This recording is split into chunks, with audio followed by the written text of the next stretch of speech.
N'okutuusa olunaku olwaleero bannayuganda bakyagenda maaso n'okwebuuza ensonga ez'enjawulo ezikubye abantu mu kakuyege ow'akalulu akagenda mu maaso mu Kawempe North.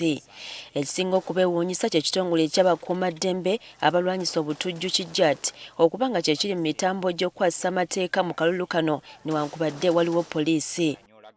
Kati babadde bali mu lutuula lwa Palamenti olwaleero, ababaka ba Palamenti beekokkodde akakiiko k'ebyokulonda okufuuka kyesirikidde mu kalulu kano newankubadde balaba abantu nga bakubwa awatali musango. Mr. Speaker, I think we want to ask Electoral Commission to prevail over the by-election in Kawempe.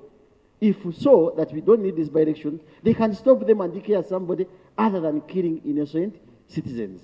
Government kakano yawambye ne isi nti emirimu gya isi gy'erina okukola kati jati yegikola, military police, bano SFC bibakola emirimu e Kawempe North egy'akakiiko k'ebyokulonda. Ekikolwa ekyo kibi nnyo era ensigo gye basiga nfu nnyo kubanga ebibala bye bagenda okungulamu bibi.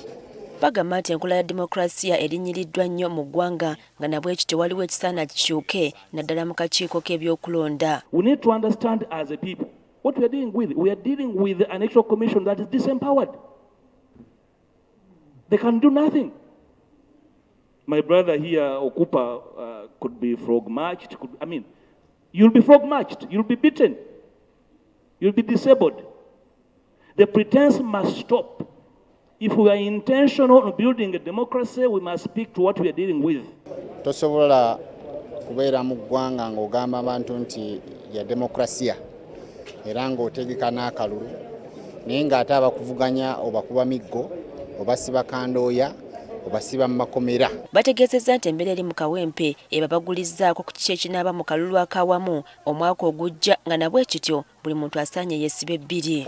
Rihaso kalinga akagula liiso ku ki ekigenda obbeerawo mu 2026 oba tukayite kasiki nti embaga ya 2026 bwe babanga batulaze ku miggo kaakati n'okusibwa n'ekibooko ze bawewenyula abantu baffe kati ate olwo 2026 kinaaba kitya. The Kawempe by-election is a rehearsal of hard times ahead of us. And I pray I will be around, Honourable Speaker, to remind this House and the honourable members acquainting with violence.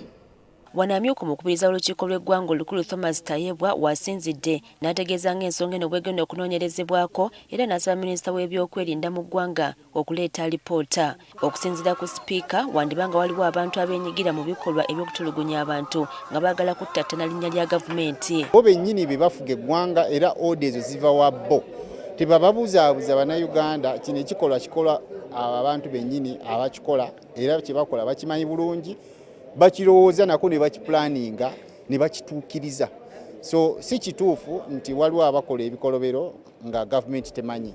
Era neno gavumenti kyendabye Kawempe mu nnaku zino tewakyali kubuusabuusa era n'okweraliikirira kwa sipiika tewakyali kubuusabuusa nti ebyo ebitongole bigenda kuyiwa gavumenti eno ku ttaka sipiidi nnyo n'okusinga ffe abagivuganya. Abaddewo ku lwa gavumenti David Bahati ategeezezza nga gavumenti bwetalina mukono mu kutulugunya abantu mu kalulu k'e Kawempe nti era bonna bakikola basaanye bavunaanibwe. There is no state-sponsored violence in these elections. That the state has not sanctioned this, and people who are doing it, harming people in elections, should be brought to book. Omubaka wa Kyaddondo East Muwaddanku Nnyingi ne Derrick Nyeko ow'Amakindye West be bamu ku balozeza ku bukambwe bw'abakuuma ddembe olunaku lw'eggulo olwa ovule emyufu. Wano omubaka Nambooze wasabidde batwala eggye lya UPDF okuvaayo okunnyonnyola kiki ekituufu kye bategeeza ku ngoye ezeefaananyirizaako ez'amagye. Honourable Speaker, and I want you to guide us, Mr. Speaker, that maybe you would call here the minister in charge of the defence to educate the country through this house on what constitutes a uniform of UPDF. Wadde guli gutyo akakiiko k'ebyokulonda kagamba nti kasisinkanye ebitongole ebikuuma ddembe ku mbeera abantu b'e Kawempe gye bayisibwamu mu kalulu kano nti bo ng'abakakiiko ebikolwa bino tebabiwagira. Ebifaananyi bye tulabye tebibadde birungi okutwalira wamu. Eyo si enteekateeka akakiiko k'ebyokulonda bye twali tusuubira nti bisobola okubeerawo mu nteekateeka yaffe. Okulonda kwa Kawempe y'omumambuka kwa kubaawo ng'ennaku z'omwezi 13 omwezi guno, wabula ng'okukuba kakuyege kwa kukomekerezebwa nga 11 omwezi guno. Priska Namulema, agafeeyo ku Spark TV.